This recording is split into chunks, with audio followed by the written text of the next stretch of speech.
തെറ്റുകൾ തിരുത്തി നമ്മെ പണിതുയർത്തുന്ന ദൈവം. എബ്രായർക്കെഴുതിയ ലേഖനം 12-ാം അധ്യായം 11-ാമത്തെ വാക്യം വായിക്കാമോ? ഏത് ശിക്ഷയും തൽക്കാലം സന്തോഷകരമല്ല. ഉറപ്പായിട്ടും അല്ല. ഏതു ശിക്ഷയും തൽക്കാലം സന്തോഷകരമല്ല.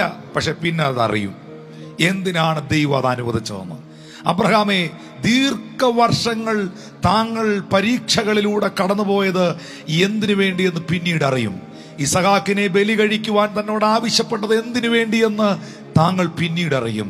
ഇസഹാക്കെ, നിന്റെ ജീവിതത്തിൽ ഹല്ലേലൂയ വിവിധ പ്രതിസന്ധികൾ കടന്നു വന്നപ്പോൾ, ഹല്ലേലൂയ വെല്ലുവിളികൾ കടന്നു വന്നപ്പോൾ അതെന്തിനു വേണ്ടിയെന്ന് നിന്റെ ജീവിതത്തിൽ രഹബോത്ത് വെളിപ്പെടുമ്പോൾ നീ അറിഞ്ഞിരിക്കും.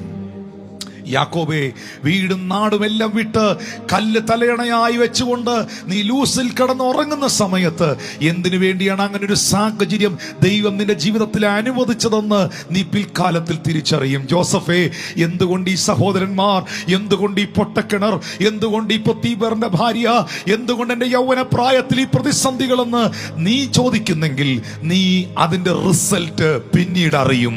ഇത് ആരോടോ ഉള്ള ഒരു സന്ദേശമാണ് പ്രിയരെ. നിങ്ങളെ ദൈവം അറിയിക്കും.